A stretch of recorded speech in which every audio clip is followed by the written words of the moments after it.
What if I told you the most important conversation you'll ever have isn't with your boss, your family, or your friends, it's with yourself? The words you whisper when no one's listening shape everything: your confidence, your decisions, and the way you show up in life. For just 3 days, I want you to run a simple experiment.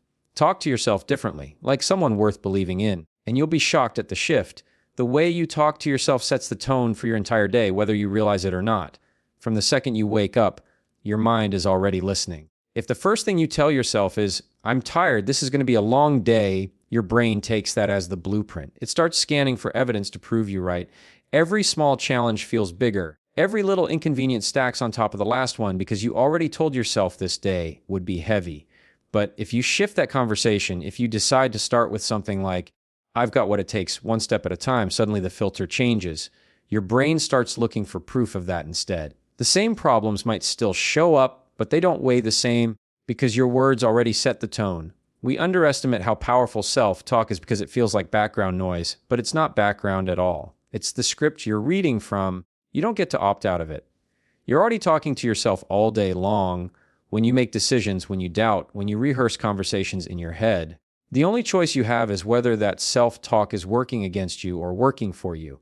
It's the difference between telling yourself, "I always mess this up," and "I'm learning how to get better." One shuts you down, the other keeps you moving forward. Think about the last time someone else spoke encouragement into you. Maybe it was a friend saying, "You've got this," or a mentor telling you, "I believe in you." For that moment, your shoulders went back, your confidence lifted, and you actually believed you could handle what was in front of you. Now imagine if you could give that to yourself every single day. That's the opportunity sitting in your self-talk. The words you choose either plant confidence or strip it away before you even take action. When you recognize that your internal dialogue sets the standard for how you interpret the world, you stop brushing it off as something small, because it's not small, it's the thermostat for your mindset. Raise it, and everything else has to adjust to that new temperature. Lower it, and everything follows suit without you even noticing. Negative loops are dangerous because they don't just stay in your head. They spill into your actions, your choices, and even the way people see you. When you tell yourself the same doubtful phrase over and over again, it starts to hardwire into your brain like it's a fact. "I'm not good enough. I always fail. Nothing ever works out for me." At first, it sounds like just a passing thought, but repeat it enough times and your mind doesn't question anymore. It treats it as the truth.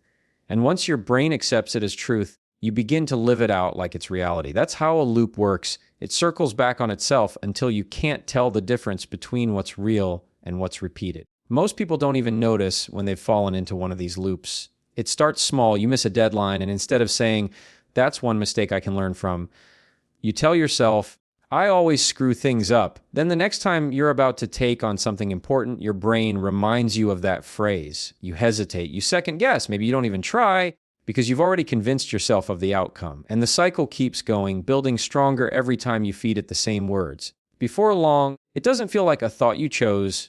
It feels like your identity. The danger isn't just the negativity itself, it's the repetition. That repetition programs your subconscious to expect failure before you even step into the situation. It pulls your energy down before you've had a chance to fight for yourself. And when your energy is low, your effort is half-hearted. With half-hearted effort, results don't show up. And what does your brain do? It points back at the negative loop and says, "See, I told you so." That's how it traps you. It convinces you the loop was right all along, when really it was the loop itself that set you up to lose.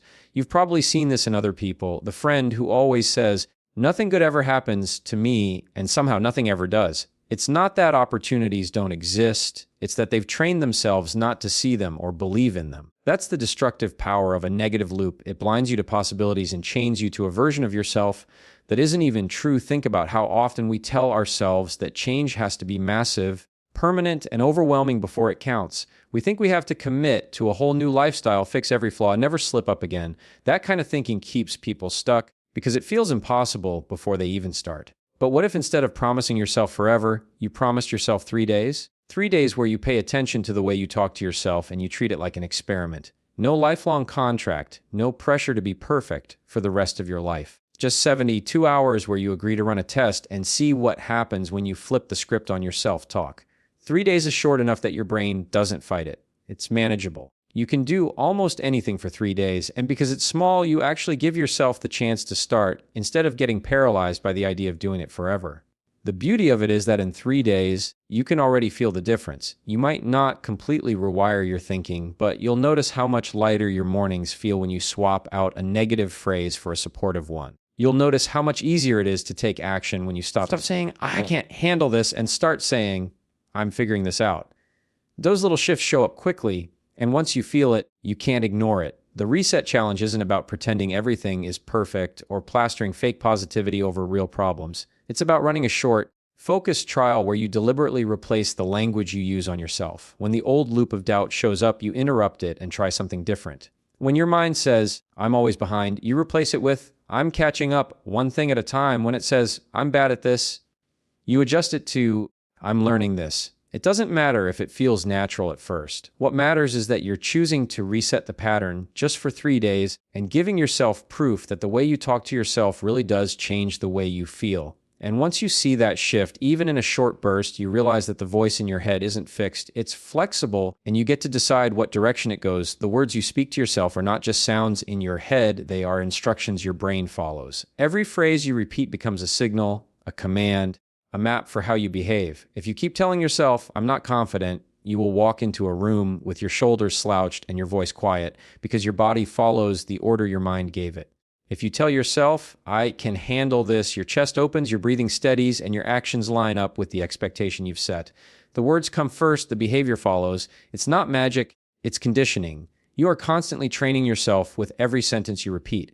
Most people underestimate how literal their brains can be.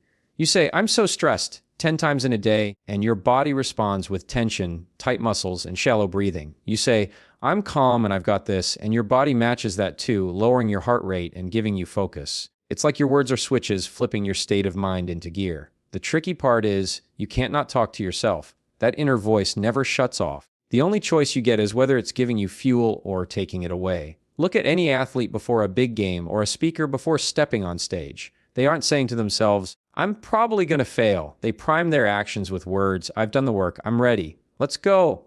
That language sets the stage for how they perform when the pressure is real. And you don't need to be on a stage or in a stadium for this to matter. You set the tone for your own performance every morning when you decide whether to talk yourself into action or out of it. The smallest phrases have the biggest ripple effect. Saying, I'll try, creates hesitation, but saying, I will, creates momentum. Saying, I can't, closes doors in your head before they even open, but saying, I'll figure it out, keeps them unlocked. Over time, these little choices in words stack up into habits, and those habits determine how you act, how consistent you are, and how much belief you carry into the challenges you face. The connection is constant. Your actions are just your words put into motion. Most people are their own harshest critics, and they think it's the only way to improve. They talk to themselves with a tone they would never use on someone they care about. You mess something up, and instead of saying, that didn't go how I planned, but here's what I can do better, you hit yourself with, I'm terrible at this, I can't get anything right. That feels like honesty in the moment, but it's not honesty, it's sabotage. Because criticism without direction doesn't make you better, it just makes you smaller. Coaching, on the other hand, builds you. A coach doesn't let mistakes slide, but they don't attack your worth either. They correct you in a way that moves you forward instead of shutting you down. Imagine if every time you failed at something, you coached yourself instead of criticized yourself. You burned a meal, and instead of saying, I'm awful at cooking, you told yourself, okay, I left it in too long. Next time, set the timer. That's coaching. You miss a workout, and instead of saying, I'll never be disciplined, you say, I slipped today, but tomorrow I'm scheduling it earlier so it gets done. That's coaching. The language is still real, but it points toward a solution instead of just pointing out a flaw. What happens when you keep criticizing yourself is you begin to fear effort because effort means mistakes, and mistakes mean more self-punishment. You start avoiding challenges just to protect yourself from your own words. But when you shift into coaching language, effort becomes less scary. Mistakes turn into feedback instead of failure. You can try, fall short, and still stay in the game because your inner voice is guiding you instead of tearing you apart. Think about the people you've looked up to in life, the ones who got the best out of you. They weren't the ones who only criticized. They were the ones who believed you could do better and gave you the tools to get there. You have the chance to play that role for yourself every single day. You already know how to criticize yourself. That part comes naturally. The challenge is choosing to speak like a coach, someone invested in your growth, someone who calls out mistakes, but also gives you a clear path to improvement, someone who actually wants to see you win. We tend to think change has to come in big, dramatic moves, like flipping your entire life upside down overnight. That's why so many people get stuck. They feel like if they can't do it all at once, then it's not worth doing at all. But the truth is, the real power sits in the micro shifts, the small adjustments you make in the way you talk to yourself day after day. One word swapped out in a sentence doesn't look like much, but it can completely change the way you show up, going from "I can't" to "I'll try," or from "I'll try" to "I will." Seems tiny when you say it, but the impact compounds. Those little shifts start stacking, and before you know it, your perspective feels different, your energy feels different, and the way you act starts to follow. The brain loves repetition. It doesn't care whether it's positive or negative, it just follows whatever you feed it most consistently. If every day you change just one phrase, your brain begins to wire itself around that new message. That's why microshifts matter so much. They're not about flipping a switch overnight, they're about nudging the dial a little at a time until you've completely changed the station without even realizing it. A single phrase repeated for 3 days straight will feel more natural than a flood of forced affirmations you don't believe. Consistency beats intensity when it comes to self-talk, and micro shifts are how you build that consistency. Think about it like steering a car. If you yank the wheel too hard, you overcorrect and end up in the wrong lane. But if you make small, steady turns, you stay on the road and adjust smoothly. Self-talk works the same way. You don't need to go from complete self-doubt to over the top confidence in one day. You just need to move the needle slightly in the direction you want to go. Over time, those micro shifts create momentum, and that momentum creates belief. Even when the old negative thoughts pop back up, micro shifts give you a way to respond differently. You don't need to erase every single doubt, you just need to counter it with something slightly stronger, slightly more supportive. That little edge is enough to change how you feel in the moment, and when you stack those moments together, they add up into something bigger than you expected. Accountability to yourself is one of the hardest things to practice because there's no audience, no scoreboard, no one keeping track except you. It's easy to break promises when the only person who knows you broke them is the face in the mirror. But that's also what makes it the most important kind of accountability. The way you follow through on your own words to yourself sets the foundation for how much you trust yourself. If you keep saying, "I'll start tomorrow," and tomorrow never comes, your brain learns not to believe you. That lack of trust bleeds into everything because deep down you know you don't back up your own words. Now think about what happens when you start holding yourself accountable in the same way you would if someone else was depending on you. If your best friend called you and said, "Please meet me at 6 a.m. to help me move," you'd probably drag yourself out of bed and show up because you wouldn't want to let them down. But when you tell yourself, "I'm going to wake up at 6 a.m. to work out," and you hit snooze instead, the only person you let down is you. We excuse it because no one else saw it, but the truth is your mind keeps the score. Every time you follow through, you build self-respect. Every time you don't, you chip away at it. Holding yourself accountable doesn't mean being harsh or punishing yourself when you fall short. It means treating your own commitments with the same seriousness you treat commitments to others.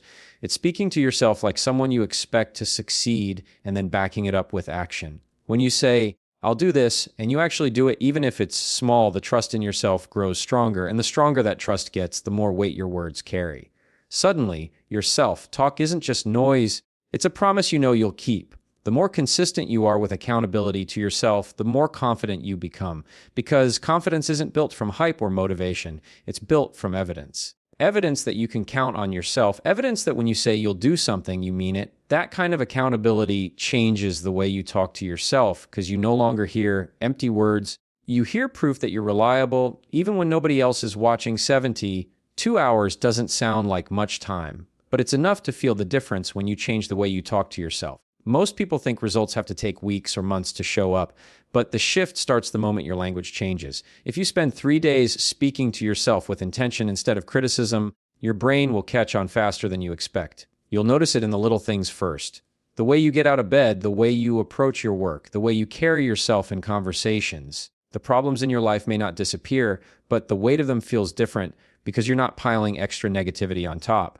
You're giving yourself a lighter way to walk through the same challenges. In those first 72 hours, the biggest result isn't external, it's internal. It's the way your mind starts to feel safer with your own voice. Normally, when stress shows up, your inner voice is the first one to attack you. But after 3 days of practicing a different tone, you notice that voice becoming less hostile and more supportive. That change alone creates space for clearer thinking and calmer reactions. Instead of spiraling when something goes wrong, you start to respond with a little more control, a little more patience, a little more belief that you can handle it. 3 days is long enough for your brain to start forming a new pattern. Repetition wires habits, and even a short burst of repetition sends a signal that this new way of speaking is the standard. You may still hear the old negative thoughts trying to creep in, but they don't feel as loud because you've already proven to yourself that you can answer them with something stronger. That's why 72 hours is powerful. It gives you evidence. Evidence that your mind isn't stuck the way you thought it was. Evidence that your inner voice is flexible. Evidence that you can redirect the script whenever you choose. And the surprising part is, once you see results in just 3 days, you don't want to stop. You realize this isn't about forcing fake positivity. It's about giving yourself a fair chance. You realize that the experiment works, that it actually feels better to speak differently. And once you've experienced that shift, it becomes harder to go back to the old way because you've already tasted something better. The way you talk to yourself sets the pace for everything else in your life. Negative loops keep you stuck, but even a short reset can show you how much control you actually have. Words aren't just thoughts, they're instructions, and when you swap criticism for coaching, when you lean into the small shifts, when you hold yourself accountable, the results show up faster than you think. 3 days is all it takes to prove it to yourself, not because your entire life changes in 72 hours, but because you change how you show up for your life. And once you see that difference, even in the smallest ways, you'll realize you don't have to wait for permission or motivation. You've had the power to reset your voice the whole time.